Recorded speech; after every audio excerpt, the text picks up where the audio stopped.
Hello and welcome to ADAA's educational webinar, Early Detection and Treatment for Bipolar Disorder, presented in collaboration with McLean Hospital. My name is Jolie Busby and I'm the Education and Training Manager here at ADAA. A little housekeeping for today's event. This webinar is being recorded. Closed captioning and translation are available. Attendees at today's session will receive a link to the recording within 48 hours. This webinar is question and answer enabled for participants to ask questions through the Q&A feature. And with that, I am very pleased to introduce our speaker, Kirsten Bolden. Kirsten has over 15 years of experience as a clinician, educator, and manager in the field of serious mental illness and psychotic disorders, and has worked within the Psychotic Disorders Division at McLean Hospital since 2008. In 2012, she began the McLean On Track First Episode Psychosis Program, treating young adults experiencing their first onset of bipolar illness and schizophrenia spectrum disorders. Welcome, Kirsten. Thank you so much for being with us today. I will now turn the presentation over to you. Great. Right.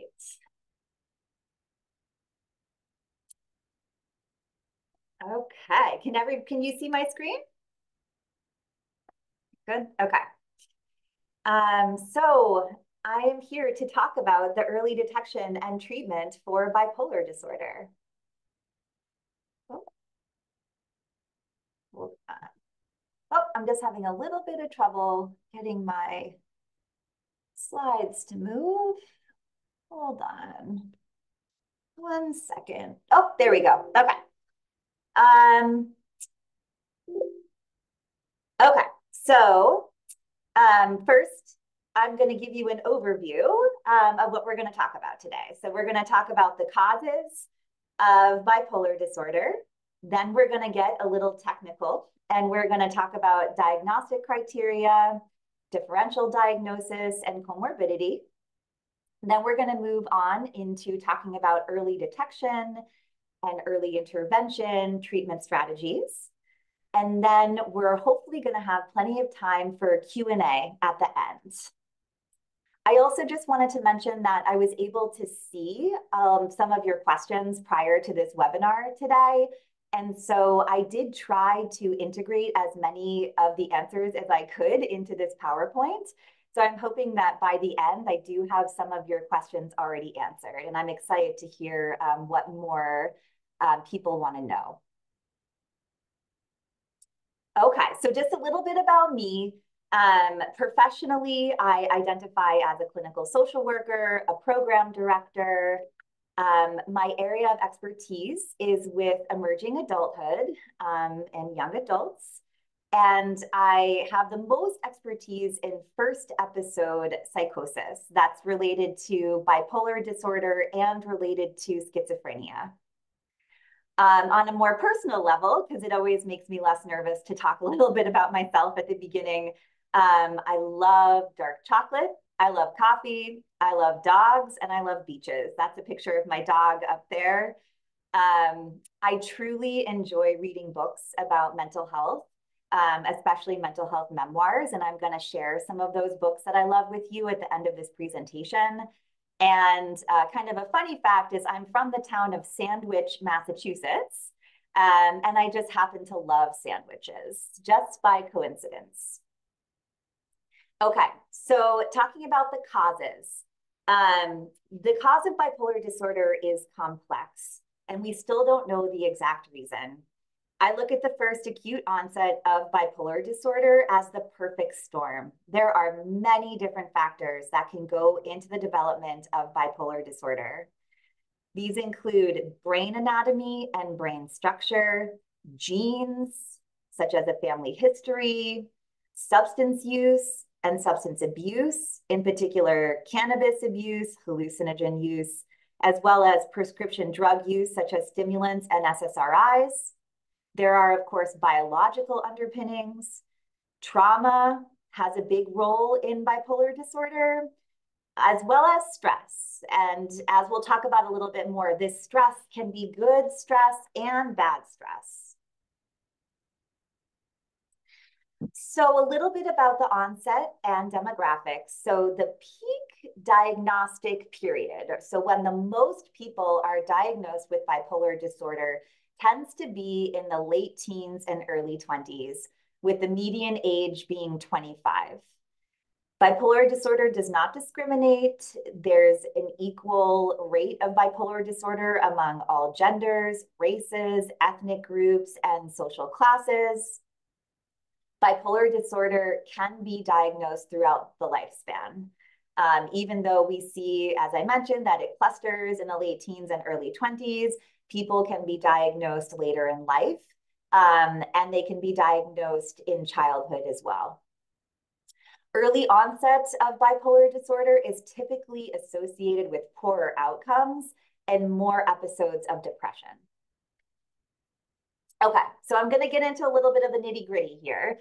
I'm going to read to you the criteria for a manic episode. I'm not going to read the whole criteria of a hypomanic episode or a depressive episode, but I will read the manic episode. So this is a distinct period of abnormally and persistently elevated, expansive, or irritable mood, and abnormally and persistently increased goal-directed activity or energy lasting at least 1 week, which is very important, and present most of the day, nearly every day, for any duration if hospitalization is necessary.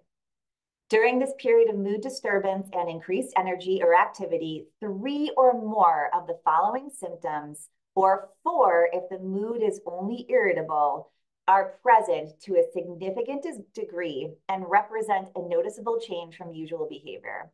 And these include inflated self-esteem or grandiosity, decreased need for sleep.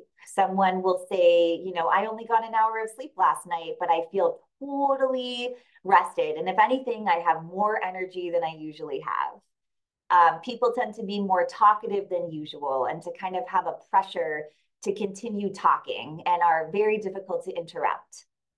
People experience what's called flight of ideas, or the subjective experience that their thoughts are racing. So a lot of people will report, I feel like my thoughts cannot slow down.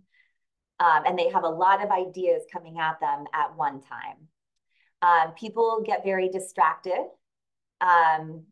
This can be reported or observed. There is an increase in goal-directed activity, socially, at work or school, sexually, or psychomotor agitation, where somebody might be engaging in purposeless, like non-goal directed activity. So like maybe somebody decides to paint their house, 5 times, like over the course of the week or something like that.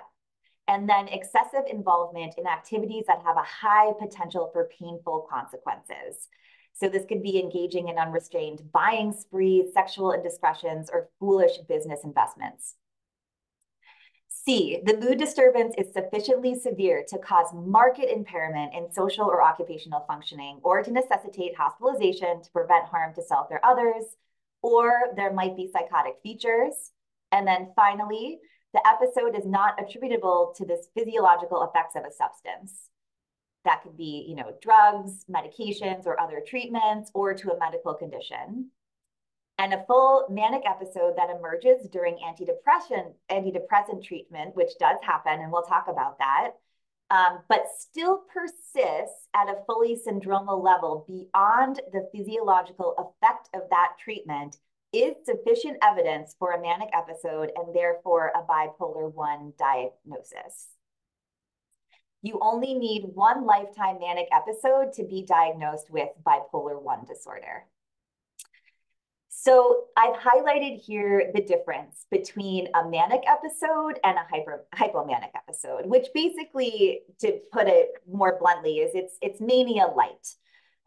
So the big differences are that a hypomanic episode only has to last at least 4 consecutive days and not 1 week, and that the episode is not severe enough to cause marked impairment in social or occupational functioning or to necessitate hospitalization.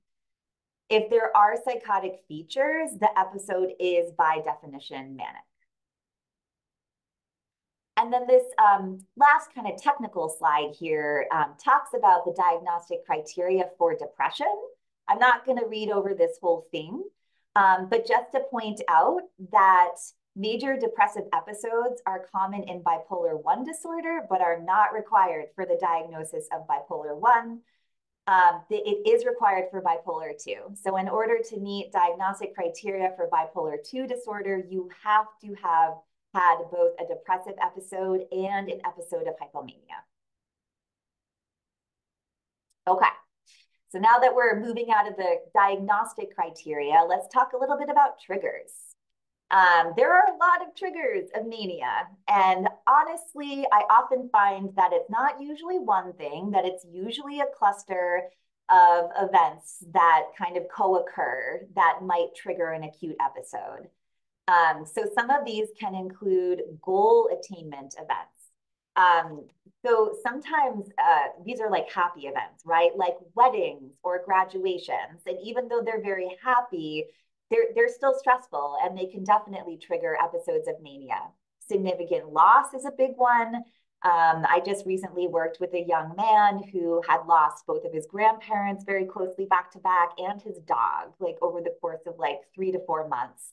And that was definitely triggering for him. As I talked about, antidepressant medication can trigger mania.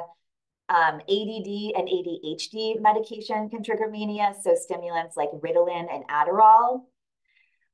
Disrupted circadian rhythms. So I've seen a lot of young adults come back from their first overseas trip in Europe. Maybe they've graduated and they're going backpacking, and then lo and behold, they get back and they're in a manic episode because of the jet lag. Spring and summer seasonal conditions. So I know a lot of people who can kind of trace their moods with the seasons and have pretty consistent episodes that align with the seasons. Stress, that's a pretty obvious one. I've already talked about that. Disruptions to routine, I don't know, maybe you take some time off from work, anything that kind of disrupts your normal structure. Cannabis and other illicit drugs, such as, like I mentioned, hallucinogens and stimulants. Another big one is intense spiritual workshops. I was trying to count, and I literally can't, because there have been so many, how many young adults I've treated that have come from ashrams. That's very, very, it happens quite regularly. And then suddenly, like abruptly stopping prescribed medications. It's not that, if a medication isn't working for you, that you can't stop it. It's that you should really do that with a trained professional and do it slowly over the course of time. But when somebody just kind of stops cold turkey, that can definitely be a trigger for mania as well. So some of you are probably familiar with Kay Redfield Jamison, and these are her words regarding the experience of bipolar disorder from her memoir, An Unquiet Mind, which I love. When you're high, it's tremendous. The ideas and feelings are fast and frequent like shooting stars, and you follow them until you find better and brighter ones. Feelings of ease, intensity, power, well-being, financial omnipotence, and euphoria pervade one's marrow. But somewhere this changes. The fast ideas are far too fast, and there are far too many. Overwhelming confusion replaces clarity, memory goes, humor and absorption on friends' faces are replaced by fear and concern. Everything previously moving with the grain is now against you. You are irritable, angry, frightened, uncontrollable, and enmeshed totally in the blackest caves of the mind. That brings us to thinking and talking about bipolar depression. What can I say about bipolar depression is that it's crippling, it's severe, it's persistent, it's really horrible. This is when a lot of people seek help. This is when people come into psychotherapy. This is when people decide that they want to take medications because it's so bad. And unfortunately, it's not a quick fix. Bipolar depression can be really sticky and really difficult to treat. And it takes time to come out of an episode, that's for sure. As if bipolar depression isn't bad enough, a lot of people need to process behaviors that they did while manic during a bipolar depression, which can be horrible. So, you know, maybe somebody has gone on a spending spree and they've spent hundreds of thousands of dollars and now they're in debt and they need to figure out a way out of it. Or maybe somebody posted, you know, some really provocative statements on social media that caught the attention of a lot of other people. And they're very embarrassed about this because they wouldn't have ordinarily said or done something like that. Okay, so moving on. A lot of you had questions about the prevalence of comorbidity of bipolar disorder with other disorders. And these are the ones that I find to be the most common in my clinical practice. So anxiety disorders overlap about 30 to 75% of the time. Substance use disorders, a very high prevalence, about 48 to 60%. That was at a 1990 study. I believe it's higher now, in particular in like the state of Massachusetts, where we've had the legalization of marijuana. In the first episode psychosis program that I ran for 8 years, 80% of our young adult patients had been using cannabis at the time of their first episode. So it's pretty high. Personality disorders, 33%, and then autism. This study that I read had comorbidity of autism between 5 and 8%. I think that's probably going to grow as the diagnosis of autism is becoming more prominent. Okay, differential diagnoses. So those include major depressive disorder. So you have to kind of try to piece apart, you know, is this just straight up unipolar depression, or does somebody have episodes of hypomania or mania mixed in between? Some medical conditions, now more rare, can cause bipolar disorders, such as lupus. Anxiety disorders, it can be difficult to piece apart bipolar disorder from anxiety disorders or disorders of excessive fear, worry, or dread. Again, substance use and abuse can be a differential diagnosis. However, I will say that in my experience, even though it might be very clear that substances had a large part in your first episode of, say, mania, I still don't think that you're out of the woods. I think the best thing to do is obviously to stop using substances, but don't like not take care of yourself. I think it's still important to potentially see a trained professional, maybe still talk to a psychiatrist, even though you might not be taking medications, and really keep an eye on things. ADHD, this comes up a lot. It's very complicated. It can be very, very tough to piece apart ADHD and bipolar disorder, especially in children, adolescents, and young adults. Borderline personality disorder is another one. PTSD. And then finally, schizoaffective disorder. Okay, so this another question actually that I saw before this webinar was, does bipolar disorder worsen with time? And the answer is overwhelmingly yes. This has been proven in the literature, and I have noticed this in my 15 years of work here at McLean Hospital. And I drew a little diagram here to try to help people to understand this, and also to talk a little bit about early intervention and why it's so important. So as you can see here, the left arrow going up is somebody's level of functioning. The bottom arrow going right is illness severity over time. So when somebody experiences the first onset of bipolar disorder, you usually see a little bit of a dip, like someone's functioning decreases, right? Because they're having mental health symptoms.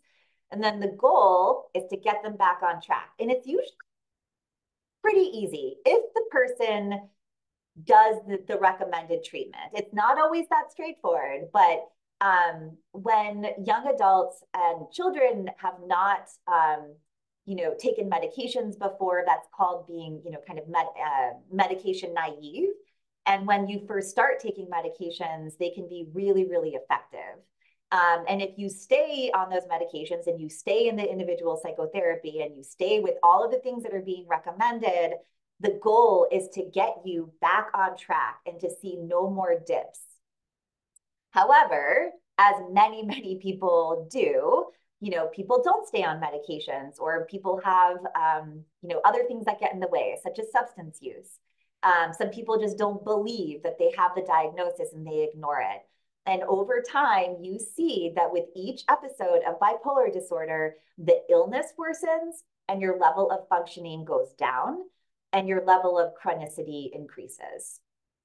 So what we really want to try to do is ideally intervene either before the first onset, which is complicated, and we're going to talk a little bit about that. It's not so easy, and or at the time of the first acute onset. That's really when we want to pour in a lot of resources and a lot of treatment to try to get somebody's course corrected as soon as possible. So a little bit about early detection. As I was talking about, it's really difficult. I think the most difficult thing I find about this is that it can be normal and even healthy, right? It's kind of a healthy developmental process for young adults or teenagers to be irritable and to have mood lability. And so like, how do you tease apart, like, is this just like normal, like teenage behavior? Or like, is my child like really showing some signs and symptoms of bipolar disorder? And I think the key to that is really trying to look at the severity of the episodes. How long do the episodes last? Are they impacting the ability to function? At this point in early detection, we're not looking at full-blown symptoms. We're looking at subsyndromal symptoms of major depression and maybe some mania or hypomania. Again, ADHD is a big precursor for bipolar disorder. So that is a risk factor. And if you have been diagnosed with ADHD at a young age, you should keep an eye on the idea that bipolar disorder could develop over time. Fearfulness, anxiety can be a common early warning sign, sleep disturbances, anger, irritability, as we talked about, functional impairment, which is important. And then family history is a big one. If you have a history of bipolar disorder or it is in your family, keep your radar up, because that is one of the most robust early markers that we have to look at. All right, so my favorite part is transitioning into talking about treatments. And I look at treatment as a pizza. There are many different aspects that go into treatment and a robust recovery. And then there are the different pieces, and then there's also the toppings, right? And there's sometimes there's some classic toppings like peppers, right? Or for example, medication management, or behavioral therapy or individual therapy. And then sometimes there's some toppings that are a little bit more, I don't know, fringy or maybe not as popular. Maybe yoga, or maybe massage therapy, or maybe dance therapy. Those all can go into what makes the full pizza of recovery. Okay, so there is some thought about what types of early intervention treatments are helpful for people with bipolar disorder.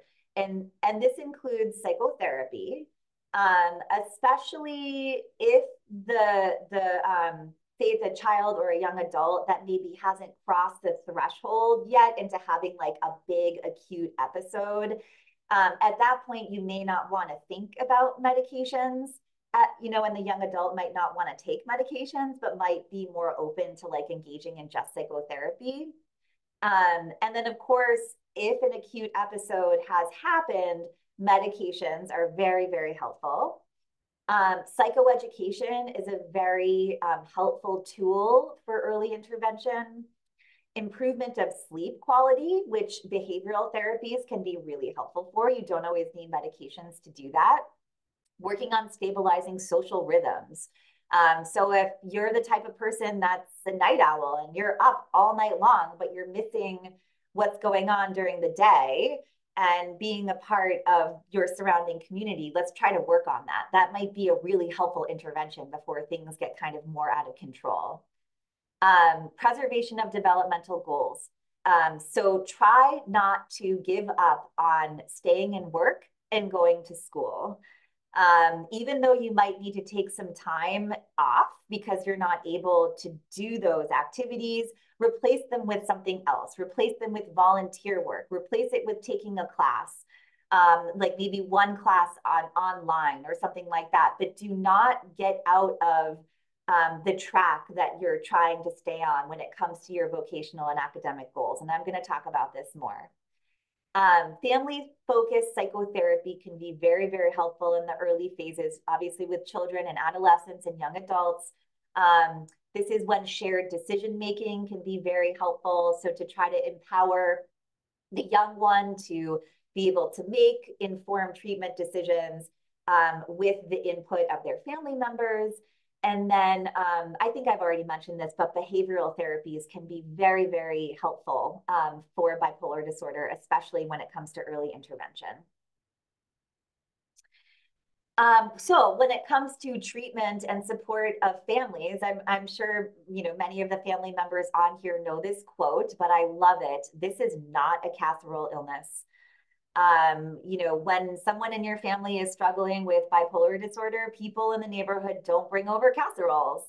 They might not even talk to you. You might feel really isolated. You might feel estranged from your community. And it's so important to find people out there that understand and that you can rely on for support. I really like Xavier Amador's LEAP method when it comes to thinking about how to intervene as a loved one. This is kind of obviously described more in his book, which I give a reference to at the end of this. But LEAP stands for listening, empathizing, agreeing, and partnering. So, for example,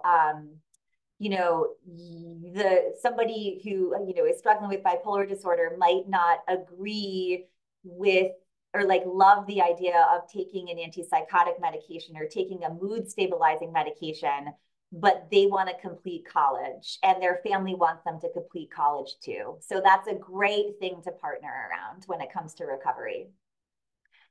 Don't worry about psychiatric jargon when you're a loved one or a family member. People going through bipolar disorder tend to not like psychiatric jargony labels. Use the words of your loved one. Try to listen to them and try to understand what is going on for them in their own words and reflect those words back.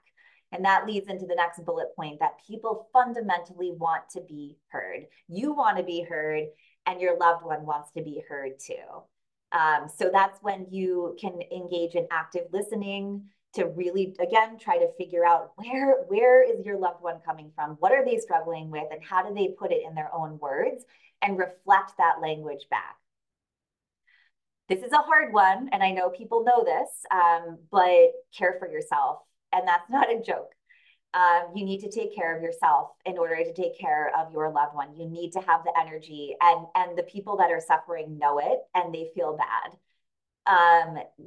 Go to individual therapy, go to group therapy, hang out with your friends, when you can. Go to DBSA, or the Depression Bipolar Support Alliance. If anyone wants to know more about that, I can give you the resources for that after this. And the National Alliance for Mental Illness has a wonderful program called Family to Family that a lot of family members I've worked with have found very helpful. There's a lot of other parent support groups and family support groups and friend support groups out there as well too. My advice is to be firm and loving at the same time. You can still disagree, but you can still be supportive, and those things can coexist. One example that I like to use here is if your young adult child has not been able to complete a semester of college and is not taking treatment seriously and is begging you to go back, don't let them.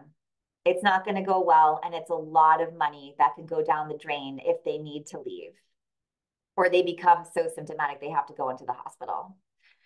And then finally, take advantage of the stable times to plan and communicate your feelings. Don't just, when the crisis is over, when the storm has cleared, don't just cross your fingers that it won't happen again.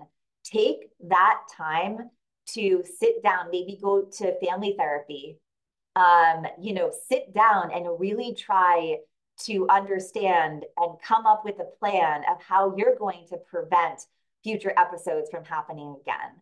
I worked with a family a few years ago whose they had 4 children, and one of their sons had numerous episodes of mania that they had contained in their house. They had desperately not wanted their loved one to get hospitalized, which is completely understandable. So they had kept it all at home.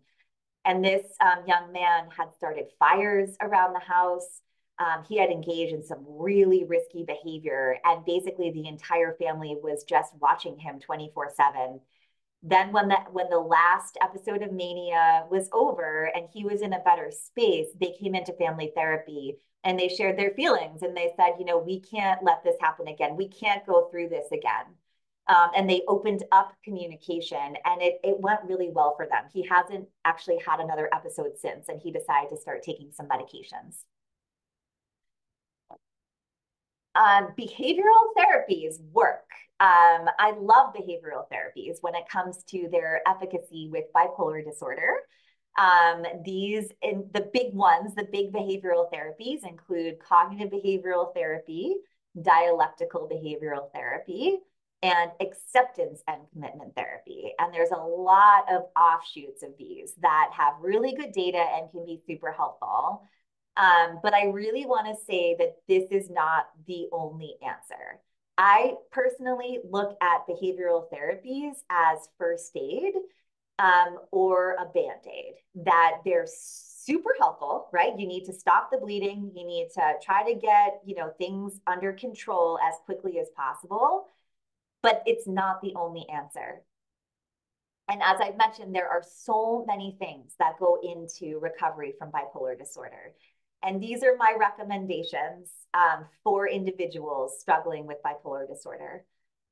There isn't anything kind of more new out there. It's still the tried and true. Engage in individual psychotherapy and medication management and do it together. Those are the tried and true, kind of treatments.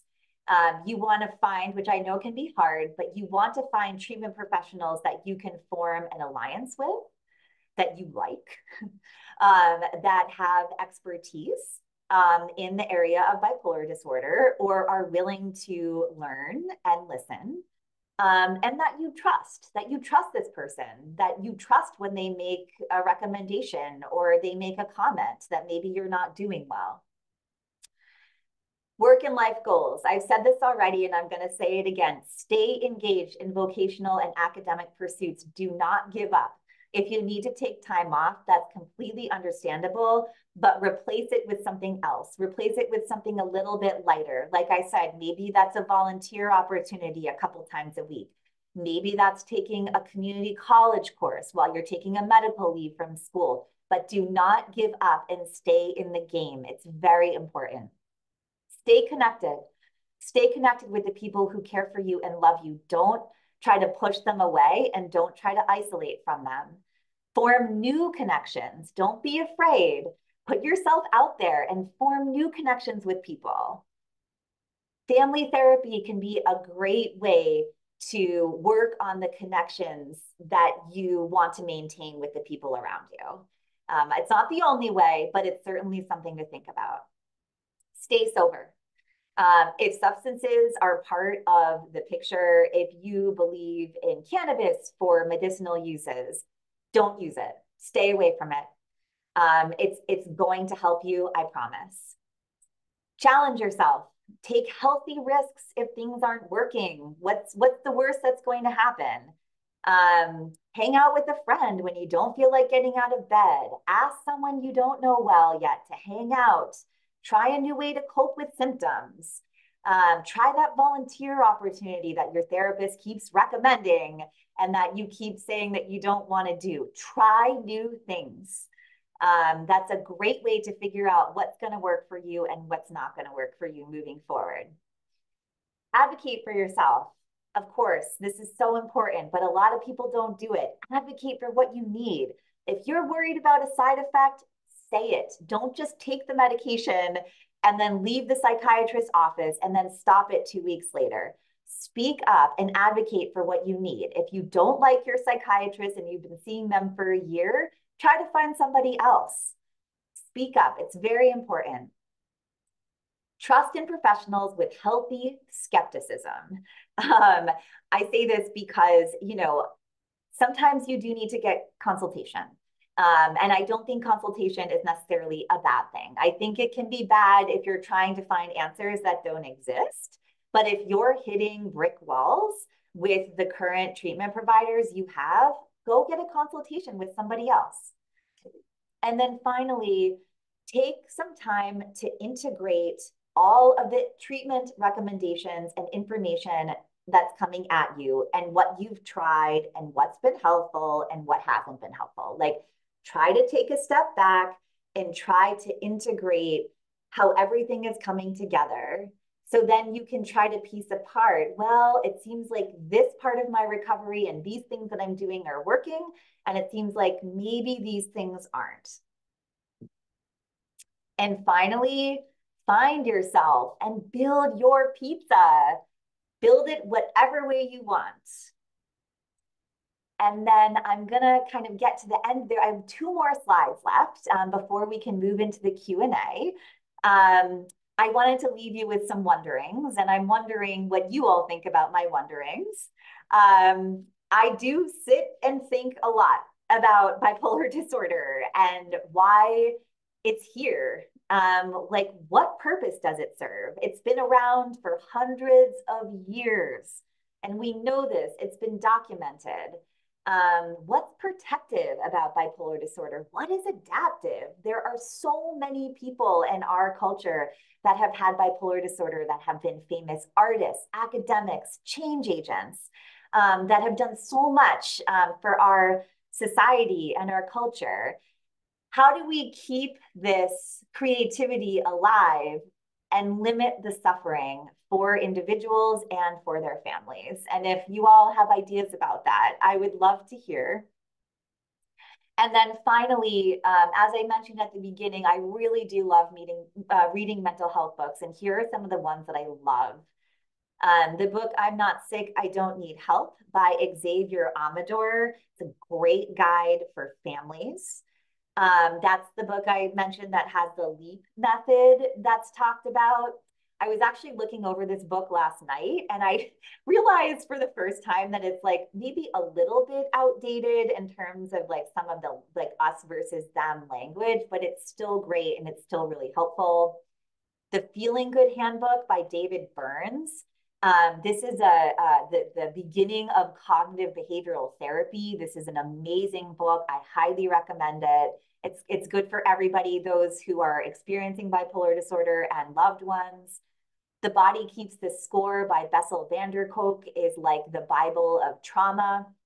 It's wonderful. Everybody can benefit from reading this book. The Center Cannot Hold is a memoir about schizophrenia, but it's still a useful memoir that talks about serious mental illness and her way out of it. Mad in America is one of the most inspirational books I've ever read. It gives a very, very broad overview of psychiatry in America.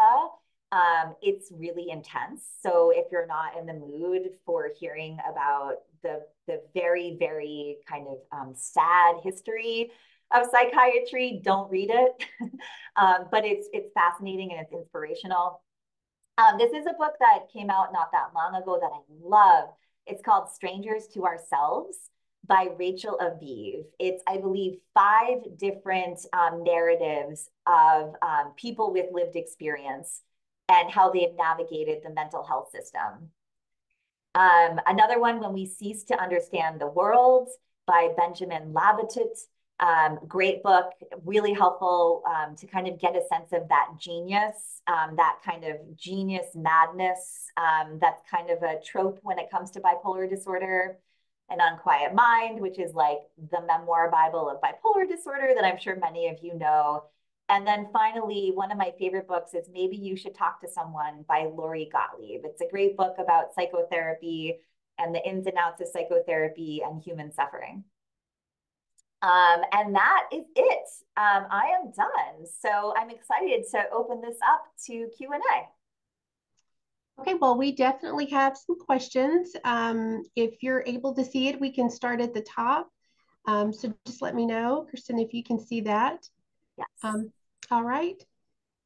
So the first one is my 26-year-old daughter is diagnosed with schizoaffective disorder. I'd like to understand how to determine if she is actually bipolar depressive type. Yes. Okay. Okay, see here, she seems to have rapid cycling of symptoms like low and high moods. That's my observation, not her psychiatrist. Okay. Yeah, okay. So my advice for that would be, I mean, I agree. I think she needs to be stable. I wouldn't get too attached to diagnostic labels. I know that they're very helpful, don't get me wrong. But it's really about is the treatment working and is my daughter getting better? And if you find the right treatment and you find that she's getting better, then you can kind of take a look back at the symptoms and get a better sense of what they are and how they're affecting her ability to function. Also, schizoaffective disorder is really difficult to piece apart from bipolar disorder, especially in the acute phases. So time might be the only thing that will tell. I hope that's helpful. Okay, all right, thank you. The next one is more of a question. Drinking causes bipolar disorders for a person with depression? Question. So that's a great question. And I was gonna mention that in my slides. So alcohol is not necessarily a cause of bipolar disorder. Like alcohol can't trigger mania. A lot of people use alcohol when they have bipolar disorder to self-medicate. So a lot of people use alcohol when they're manic to try to calm down, and then when they're depressed to try to numb out the pain. So it often co-occurs with bipolar disorder, but it doesn't tend to like cause like the onset of bipolar disorder, if that makes sense. Thank you. The next one that I see is if someone has one episode but doesn't seek treatment, what are the odds they will have subsequent I can't say the word, subsequent episodes? Yep, that's another great question. So it's the rule of thirds. So about 1/3 of people will have like one episode or maybe two episodes and go on to be fine and kind of lead like pretty productive lives. I would say it would be rarer that somebody would have just like one episode and then be totally fine after that, but it definitely does happen. I know people that this has happened to. But about 1/3 will have that episode and then go on and be fine. There's a middle 1/3 that will have, fluctuations and it'll be more difficult for them to recover. And then the last third that have more of a rough trajectory.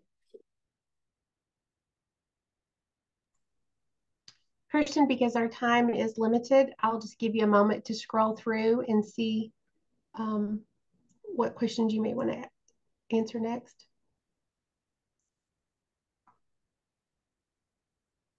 Let me see. Oh, I might be, I don't know if I'm looking at the right. That's okay. I can see them. So one that did pop up is, can ECT help in the treatment Mm-hmm. Yes, In the I see it treatment of now. bipolar. Okay. Yeah. ECT can be very helpful. Yes. ECT can be particularly helpful with bipolar depression. The only thing to look out for is that ECT can sometimes trigger mania. But that isn't an issue if the person is, doing the right treatment, like taking a mood stabilizer while they're getting the ECT. There's also a type of catatonia that happens in bipolar disorder that's called delirious mania, which is rare. But it's like an extreme kind of version of the condition. And ECT is very effective in that condition as well. Let's see, what else?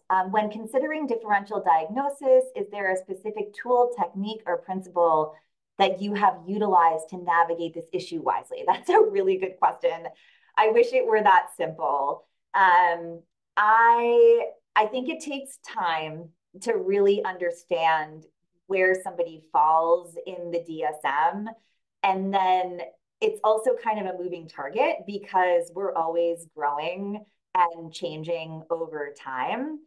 Um, I do, though, find that, consulting an expert can be very, very helpful. And then diagnostic testing can be really helpful too. So if most insurances have psychological testing available that they will cover. And if it seems amorphous and like it's been difficult to piece apart, I would try psychological testing. Let's see. It is difficult to find family therapy in this area. Also, my daughter doesn't want to do it, and my husband gets defensive in therapy. Any ideas of how to overcome these challenges? Yeah, that's a really common challenge. I guess my advice would probably be try to seek out a family therapist, maybe yourself, and try to talk with that therapist about the difficulties that you're having. There's Zoom therapy, I think is becoming more and more popular. So you might want to try some of those online resources. You might also want to try the NAMI family to family resources, or the NAMI, the National Alliance for Mental Illness. They often have a family advocate that is listed on the website in your area. That person is probably struggling with the same thing as you, but they might have some ideas as well.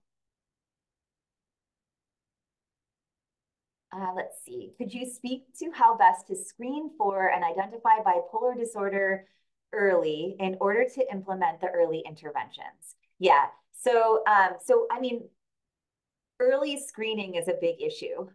It's a really big issue. And I think that there needs to be more awareness. I don't think there is enough.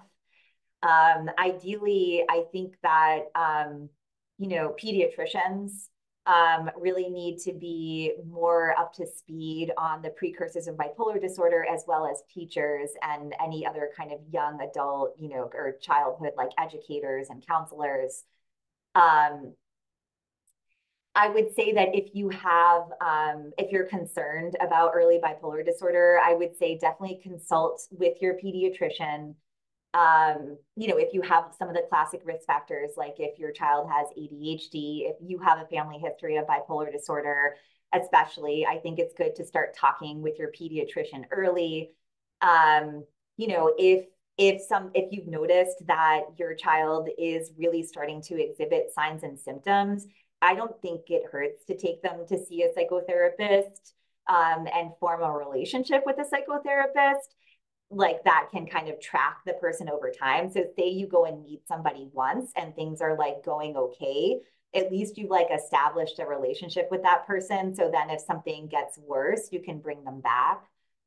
But it's really difficult. It's quite a moving target, I will say. I would say more often than not, we don't really know that it's bipolar disorder until like a major event happens in like late teens and early 20s.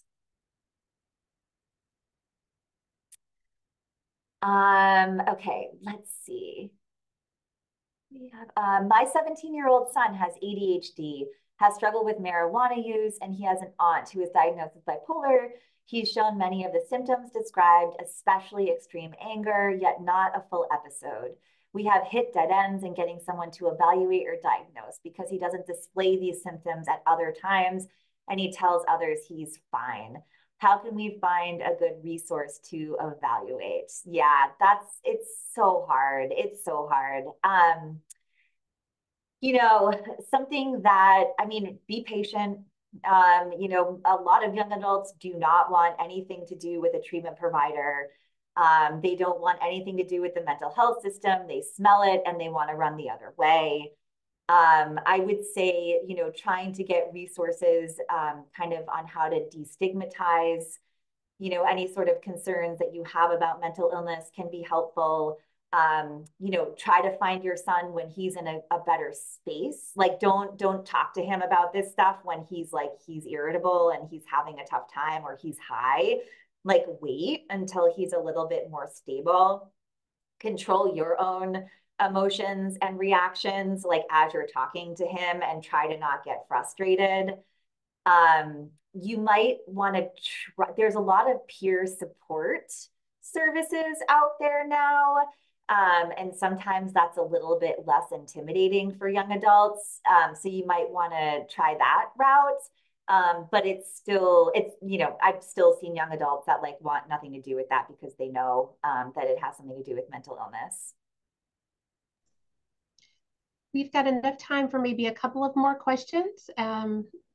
We have a lot of questions. I know we won't reach them all, but we can do a couple more. Okay, let's see. I am an adult and recently found out my father is bipolar, but he has never directly told his children. Do you have any specific resources for children? Oh, of bipolar parents. Yeah, that's a great question. I'm glad you brought that up. That list of books that I gave, those are for people of all ages. I'm trying to think of a particular, um, Strangers to Ourselves could be a good book for you. Maybe you should talk to someone could be a good book for you. There are sibling support groups out there. I think they're just a little bit harder to find, but you might find sibling specific information. I wouldn't, you might find it more kind of based on like major mental illness, but those resources could still be helpful. Oh, this is a great question. I don't know I don't know the answer as well to it, but very curious how to hanging out and volunteering help the brain and physical chemicals. That's a great question.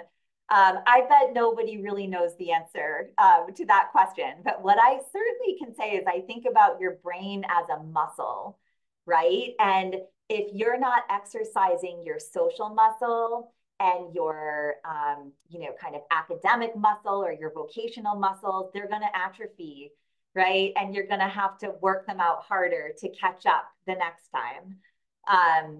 So that's the best way I have of explaining it. But I bet there are articles out there on kind of the neural pathways and things like that. But again, I bet nobody knows the exact answer. Well, very good. I wish that we had more time. There were lots of questions that we didn't get to, but thank you so much for speaking with us today, Kirsten. This was an incredibly informative and helpful presentation.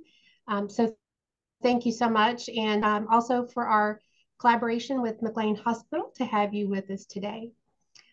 Just a little bit about ADAA. The Anxiety and Depression Association of America works to prevent and cure anxiety disorders and depression through the alignment of science, treatment, and education.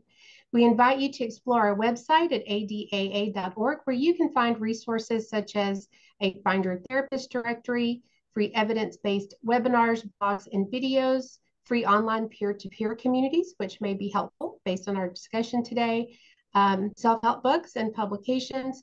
And we also ask that you consider subscribing to our free monthly e-newsletter, Triumph. And on behalf of ADAA and our speaker, Kirsten Bolton, we thank you so much for joining us. We'll see you next time. Thank you.